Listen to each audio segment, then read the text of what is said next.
Hello, friends. This is Dorie Clark, and I am here with Laura Gassner Otting. We are here talking about Laura's new book, Limitless. And this is part of Newsweek's weekly interview show, Better, where we talk with experts, authors, and other wonderful people about strategies to ensure that your life is the most optimized it can possibly be.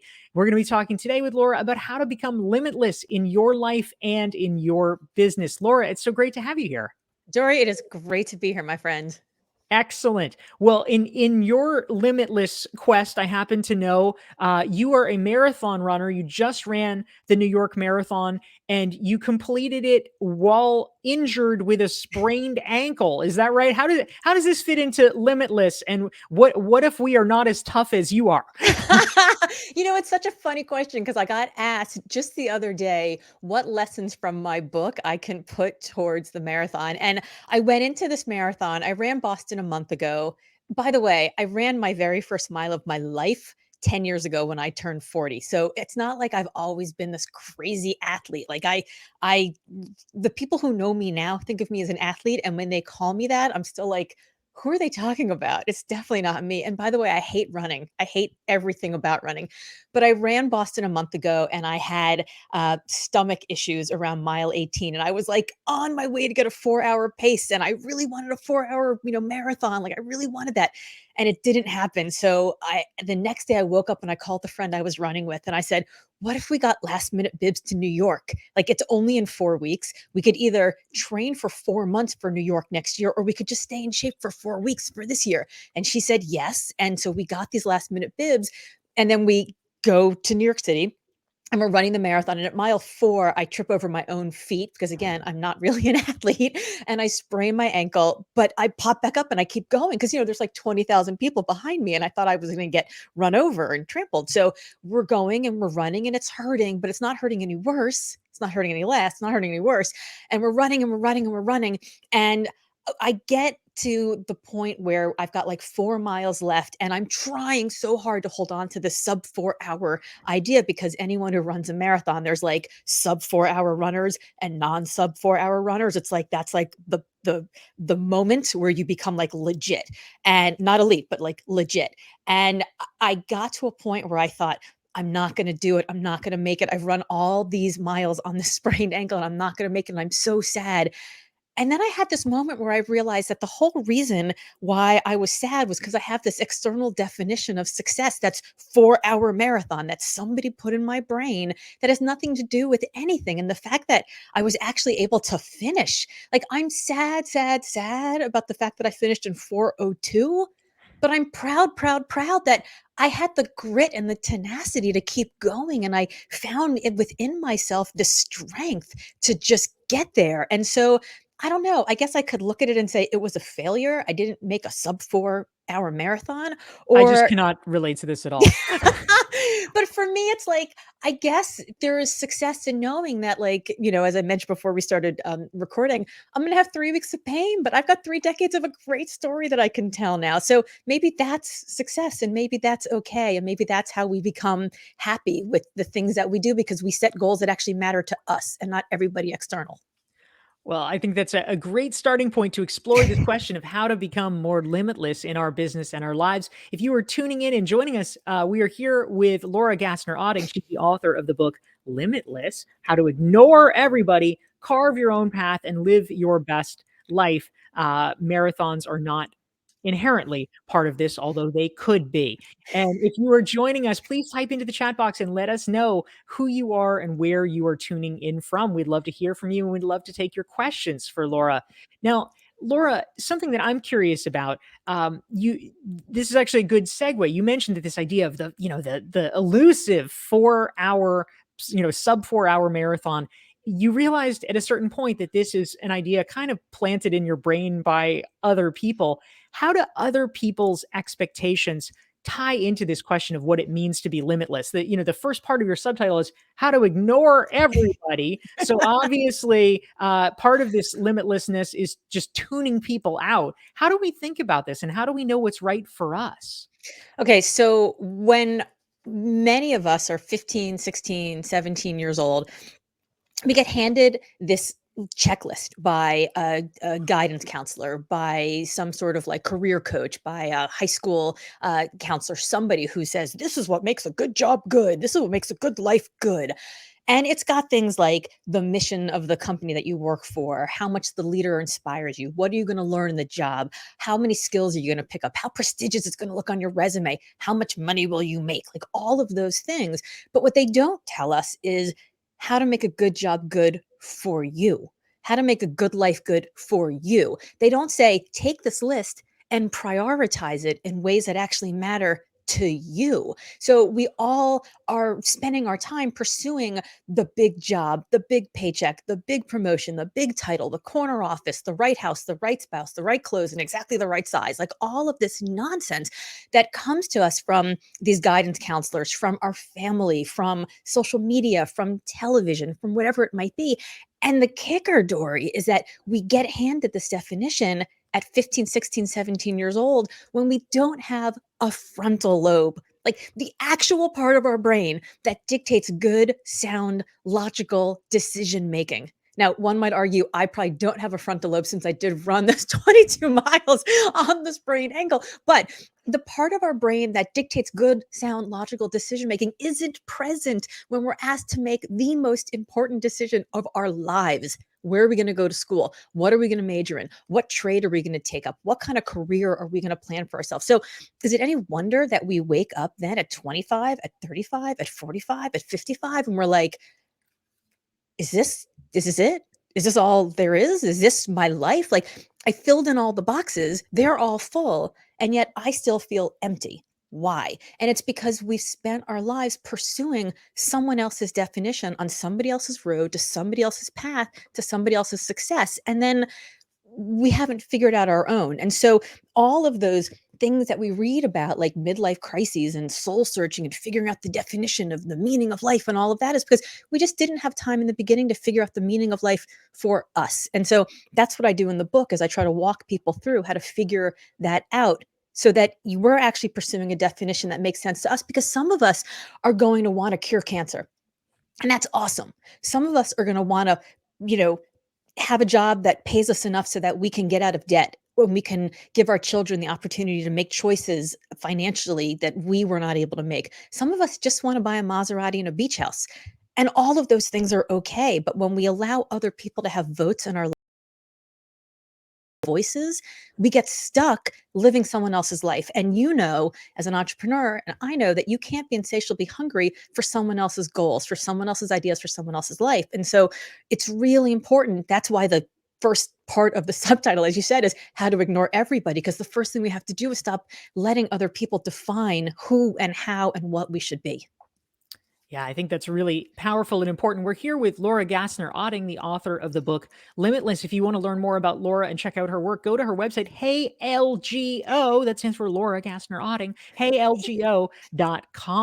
And we're talking about limitlessness. And we also want to say hi to some of our great friends tuning in from around the world. Rebecca is here from Chicago. Rebecca's a new member of our recognized expert community. So, hi, Rebecca. We have Vinicius here, Chaminda's here, Lisa's here from New York, Felix is joining us, Alana's here, Melanie is tuning in from Toronto, Michelle is tuning in from St. Louis. We have Ilaria from Italy. This is great. We have a LinkedIn user from Switzerland who's joining us. Lorraine, who's another new Rexer. Congratulations. Ludmilla from Southern California. Tracy's here from London. Armando from Utah. Alana's here from Evergreen, Colorado, and many more friends tuning in. So thank you. Please type your questions for Laura Gassner Otting into the chat box. And we're so pleased to have all of you here. And Laura, a question that I'm curious about. I know this is something that we have talked about.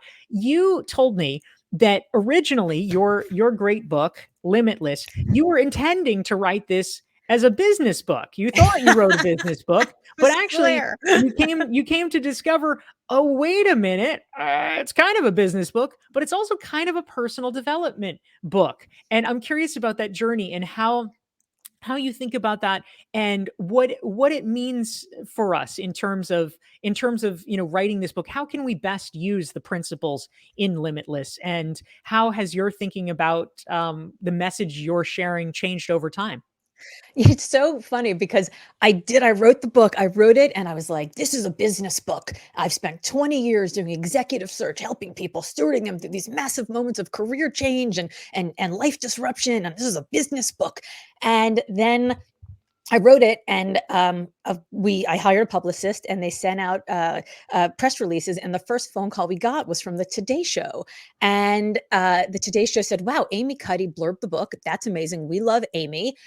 So we checked it out, and we think the book is cool, and we want you to go on the 9 o'clock hour, which is Hoda and Jenna Bush, which is mostly like stay-at-home moms, and it's kind of lifestyle stuff. And I was like, what are they talking about? Like, I'm a serious human and I wrote a business book and I can't believe they're putting me on with the stay-at-home moms and that doesn't make any sense. And How dare they put me on the Today how Show? dare they put So me on the offensive. Today Show? I mean, hilariously, the very first interview I ever did about Limitless and the very first interview I ever did on television was on the Today Show. So talk about trial by fire. Surprise. Crazy. You better figure it out. Get better immediately. And and so I go on the show and I do the like, okay, I'm going to do the thing and I'm going to wear the muted colors and the muted makeup and the muted hair and I'm going to wear pantyhose. The first time in 20 years I put on pantyhose, and I went in to like be the person that they wanted. And I will tell you, I don't think I sold a single book from the Today Show. And after like 3 months of like being out there, doing the podcast, doing the stuff, I went on Good Morning America and I was myself. I wore pants, I wore dark colors. I was me. And I like was moving and standing and talking and sassy and moxie and all the stuff. And my book went to 121 of all of Amazon that day. And what I took from that experience was thank you very much to the Today Show was pretty incredible. But also, it turns out that all business books actually are self-help books, right? I was like, oh my God, I'm a self-helper. But it turns out you are helping yourself. You're just helping yourself in your work life, not just your home life. And by the way, your work life and your home life, there's like not work-life balance. You need to have work-life alignment, right? So like they're all self-help books. And also, shame on me, because I was like, self-helpers, that's not serious stuff. And what I realized is I brought the help, but people have to bring the self. And you know this in your Rexer community, which I also have been so privileged to be part of. It's hard work, right? Like you show up in the Rexer community, and Dorie, you're bringing genius to that community. You're helping all of us figure out how to get our ideas out there and be recognized experts. But you're showing us the framework. We have to do the work, and the work is hard, right? The work is hard to do. So even though you bring the help, we bring the self. So number one, shame on me for even thinking self-help was ridiculous. It's actually an even bigger category than business. So awesome. And it's the people who are reading it and are putting in the hard yards are doing really tough stuff, and they're making peace with demons that have been around for a long time. So that was one thing. And then the other thing was, maybe it's not self-help or business or whatever. It's just a category of me. This is me. This is my message. This is where I fit. And figuring out how to just be me and bring my voice and my energy in the way that I do it. There will be people who love me for it, and there will be people who I don't resonate with. And that's okay. Not everyone has to be your people. You just have to find the people who are your people and serve them like crazy. And so that's really what I started doing. Was I started realizing that I just had to be my own definition of like the fullest version that I can be. It's I write about this in the book. It's fun. There's a great article from Harvard Business Review from like a million years ago about your fundamental state of leadership. And it's those moments, those moments, Dory, where you feel like you can walk through walls, you can leap over fire. You're like, You you can are run a just marathon on a sprained ankle. you can run a marathon on a Yeah. sprained ankle.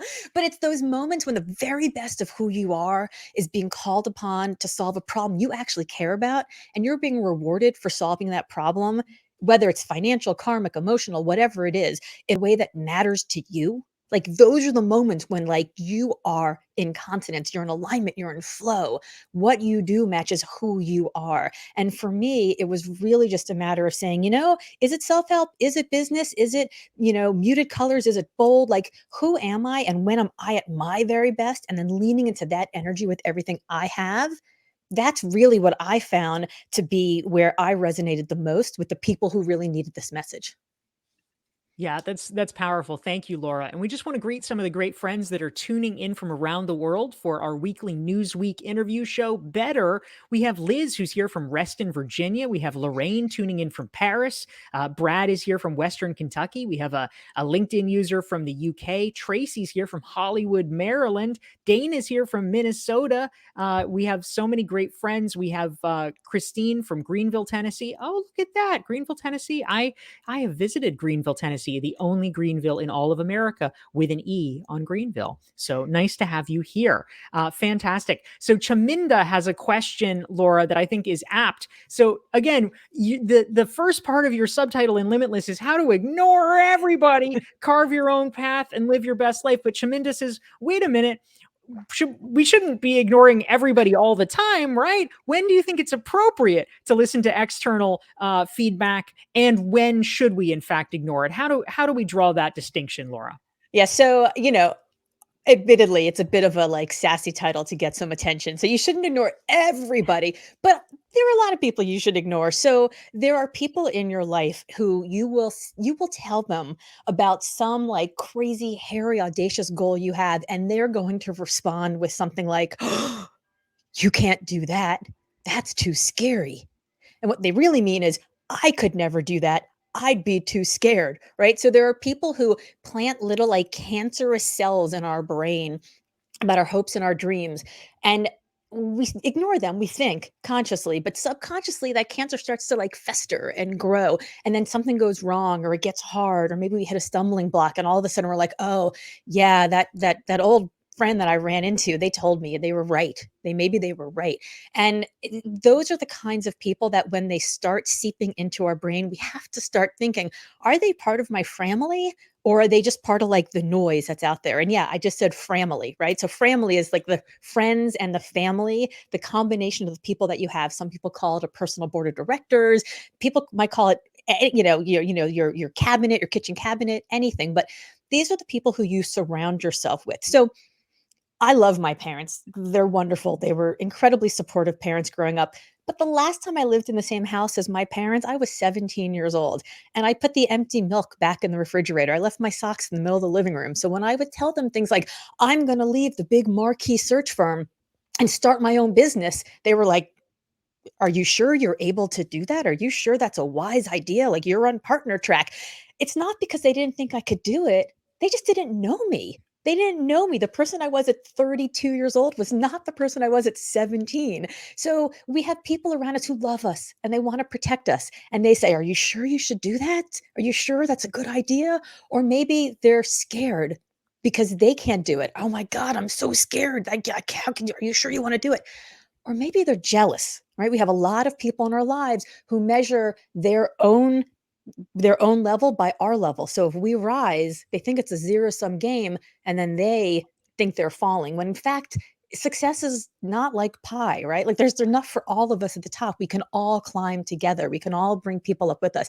Again, it's one of the things I love about your Rexer community is that it's all about everyone being successful. And I think that that's such a beautiful thing. So the people that you should ignore are the people who are loving you, or or are fearful for you, or are jealous of you. The people you shouldn't ignore are the ones who know who you are today, the ones who listen to your hopes and your dreams and your excitement, and they don't tell you what to do. They don't start with things like, "You need to," or "You have to." They start with questions like, "Well, what are your goals, and what would success look like? Where do you want to get to? What kind of support do you need?" The people who are asking you questions and who are opening up opportunities and who are not telling you you're wrong, but maybe asking you some questions to make sure that you've thought about all of the, potential risks, those are the ones that you should be listening to. Yeah, that's great, Laura. I love that. My favorite line, because I do in fact like to tell people what to do, is here's exactly what you should do. By the way, you can ignore me. That's okay. Because yes, you want to draw out what is best for the other person. So I And, love that. there are some moments, right? Like, you were here at my home last week and I asked your advice about something very specifically. So if I'm asking for somebody's advice very specifically and you say, "What you need to do is this," okay, I can take that. I can think about it. A lot of times we also get criticism from people and that criticism hurts. And we think, well, the first thing we want to do is be defensive and say, well, no, that's not true. And so a lot of times when I get criticism, I go to school on it. And I think, is it true? Is it not true? Is there a kernel of truth to this? Do I need to learn something from this? And once I have gone to school on it and I've decided if there's something I should learn or not, or if they're right or not, I either A, ignore it because I realize that it's not and it's more about them and their projection than it's about me and my problem. Or I think about it and I bring it in and I remember it the next time. Like if somebody says, "Boy, that thing you posted on social media was uh, a little rough," I think, well, maybe I should think about that the next time I put something out there. Or if I write something that's very vulnerable and people really like it, but I get one person who tells me that it triggered something in them, I'm like, oh, okay, I'm not going to not do it again, but maybe I'll put a trigger warning in front of the next thing I do. So I think that we can think about what's coming in. We just don't have to give it all the same attention. Yeah, great point. We are here with Laura Gassner Otting. Her book is called Limitless. And if you want to learn more about Laura and her work, you can go to the website heylgo.com. And if you want to make sure you never miss one of our weekly Newsweek Better episodes, which takes place at noon Eastern, 9 Pacific, 5 o'clock in London, give or take time changes, but right now it's 5 o'clock p.m. You go to DorieClark.com. You can sign up, get a free self assessment, and you will be added to my email list. So you will get reminders about great conversations like this. And a question, Laura, came in from Rajin, and she is from Colorado Springs. Hello, and I hope I'm pronouncing your name right. Sorry if I didn't, but we're happy you're here. And she's curious about your executive search experience. She says, how do you energize your job search when you feel like there are roadblocks everywhere? She said that looks like, she might be dealing with some questions about, like, oh, are you too experienced? Are you too overqualified? Maybe it's ageism. Maybe you're not tech savvy enough. If someone is watching this and they have been going through a job search for a while, they're getting a little frustrated with some of the roadblocks here. From your experience from the executive search world, Laura, what would you advise someone to do? Oh, such a good question. And Regine, I want to say straight up, ageism is real. And if you're experiencing it, don't let people gaslight you about it because it is definitely out there. And so I I'm not going to say take your age off, take your graduation off your resume and stuff like that, because the truth is the minute you walk into the office or the minute you pop on the Zoom for the interview, they're going to see you and they're going to have a sense that you're not a 22-year-old, right? So like it's real. And I think that there are things that we can do to counteract some of the prejudice that you may be feeling. If you people think you're not tech savvy enough, making sure that all of your social media platforms are up to date, that you're active on LinkedIn, so that when somebody goes and looks for you, they see that. I take things like proficient in Microsoft Word off your resume because we're going to assume that anybody who's in the job market today is proficient in Microsoft Word. But I think making sure that your resume doesn't just have some of the stuff you've done, but actually has numbers, breadth, and depth and scoped so that we can see how active you've been in the work that you've done. That's really helpful to see on a resume. But even above and beyond that, I recommend doing a lot of informational interviews. Talk to people who are in the jobs that you think are interesting. And I say that for two reasons or three reasons. Number one, you will get re-energized about those jobs again because you will hear from people and you'll get their energy. So you can kind of like suck some of their energy and enjoy it and be a vampire in that way. But it'll get you re-energized about the job. Number two, it'll give you terminology and knowledge about current stuff that's happening in the market, wherever it is that you're looking for, whatever jobs you're looking for. So that'll make you seem much more hip and active and part of the deal flow right now and relevant. And number three, 90% of the jobs that are out there are never advertised. So you'll go in, you'll have this informational interview. And as you're having the informational interview and asking smart questions, because of course you're going to ask smart questions in the interview, you'll have done your homework, you'll have done your research about the person, about the company, about their current initiatives. They may say, it's interesting that you're interested in that particular thing because we're actually going to do some additional work on there. Maybe I should get your resume, right? And you never know what it's going to lead to. So I think not being passive, proactive, not ignoring the ages of issues, but really hitting them dead on, and just making sure that you're really super active with the kinds of people that you'd want to work with is probably what I'd recommend doing. I think that's great advice, Laura. Thank you. And I also just want to be sure to mention for people who are interested in Laura and her work, there's a free resource that you can get if you go to my4questions.com. Laura, what are these 4 questions and why should people take this assessment? So I wrote Limitless because I spent 20 years in the executive search world where my job was to call the most successful people in the world and recruit them away on behalf of my clients. And it would sound like it would be a really hard job, except the truth is, despite all this success that so many of us have, we all feel like the next big thing is with the next big thing, right? So we're all like, when's the next job? When's the next promotion? When's the next raise? So my job was to call thousands of super successful people and recruit them away. And the job was pretty easy because despite all that success, they weren't really all that happy. And so I spent some time thinking about why it is that they weren't really happy and also looking at my own career. Why did I leave the White House in, the middle of an administration? Why did I leave the big search firm when I was on the partner track? Why did I leave the company that I built when I could just ride off into the sunset and not work that hard, and just let it roll? Because I felt like I wasn't in consonance. I had this moment where I wasn't learning more things, I wasn't growing, I wasn't changing, and I knew that there were things that would make me happier, just like the handful of people I wasn't able to recruit away in the course of those 20 years of executive search.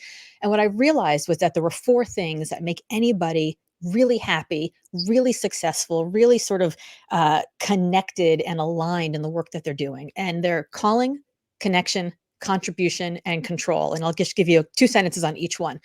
Calling is that motivational force, that gravitational force that gets us out of bed in the morning. It's the business you want to build, the job, career that you'd like to grow. It's the cause you want to serve, the leader who inspires you, the family you want to nurture. Connection. Does your work actually matter? If you called in sick tomorrow, would anybody notice? Would anybody care? Right?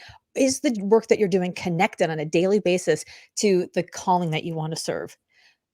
Contribution. So if connection is all about the work, contribution is really all about you. So how does this work contribute to the career trajectory you'd like to have, to the business that you want to build, to the values you want to manifest on a daily basis, the lifestyle that you'd like to have? How does this work contribute to the life that you want? And then lastly is control. How much personal agency, how much control do you have over the teams to which you're assigned, whether or not you're in line for a promotion, how much money your hustle is going to earn you?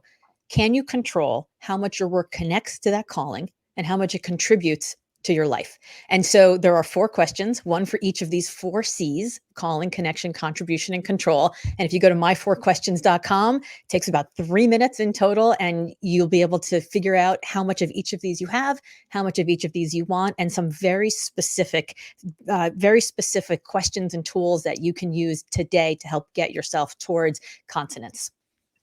I love it, Laura. That's great. Again, we have been here with Laura Gassner Otting. She's the author of the book Limitless. You can learn more about her at heylgo.com. And you can make sure that you never miss one of our weekly Newsweek Better shows. You can follow me on LinkedIn and also subscribe to my LinkedIn newsletter where you can get reminders for these shows at dorieclark.com/LI for LinkedIn. And Laura, I think we have time for probably just one more question. And I wanted to grab this one from Mitch, who is centering on a theme that I've seen in the comments from a lot of people. He says it's an interesting dynamic to see how much weight people put on the comments or opinions of complete strangers. Laura, do Yes. you have tips for helping us avoid allowing this to happen? Just about anybody who's active on social media has probably experienced this at one time or another. What would you recommend? Oh, it's it's very funny, because I have talked to so many of our mutual friends who are speakers, who are authors, and every one of them will tell you, "I can't remember anything that any of the 4 and 5-star reviews have said, but I can quote for you verbatim the 1 stars," right? Like, we totally take it to heart, and we listen to it and we hear it. So I can't tell you what you should do, but I can tell you what I have done. And what I've done is I've just leaned into them. I screenshot them, I post them on social media. I use them for humility. Sometimes I'm like, oh, okay, well, this person said that, my writing was trite and stale and lacked energy. Now, anybody who knows me would not say that I lack energy, right? Like, I don't even drink coffee. Like, this is just who I am. So so much of what we hear, so much of the opinion that we get from complete strangers hurts us because it feels so completely opposite from who we think we are. And it's like surprising because it's like, I don't really lacking energy. Okay. If somebody says something and you're like, yeah, that actually feels, that hurts me because it's like uncomfortable because maybe it's true, like I said earlier, go to school on it and maybe do some thinking about it and talk to some of those people in your family. Is this true? Do you see this in me? Are there things that you think I should change, I should work on that are different? And take those couple, two, three people, not more than that, but who you really trust and who you admire and who take you seriously and who know you. And have a conversation about it and then bless and release. But if it's something that's so completely opposite than who you are, see the humor in it, like understand that most of the time 99.9% of the time, people's comments about you are more to do with how they feel about themselves and how they feel about themselves in relation to you and your success than anything else. It really has very little to do with us. And I will say, my favorite Eleanor Roosevelt quote is, we'd worry much less about what people thought about us if we realized how seldomly they did. The truth is, most people drop a line and they keep on trucking. They don't think about it again. And then they take up rent in our, in our heads and or space in our heads rent free. And we have to just give back the same amount of energy that they gave to us, which was this little like, shot and drive by. And it's irrelevant. Absolutely, yes. It is very much online comments are indeed often very much like a drive-by shooting. So I Right? think that's probably a pretty good metaphor. We've been here, Newsweek friends, with Laura Gassner Otting, author of the book Limitless. Thank you all for tuning in this week. We will see you next week. Again, it's at noon Eastern, 9 Pacific, 5 p.m. in London. We're so happy to have all of you here. And Laura Gassner Otting, thank you for joining us. Thanks, Dorie. It was great to see you. Take care, everyone. See you next week.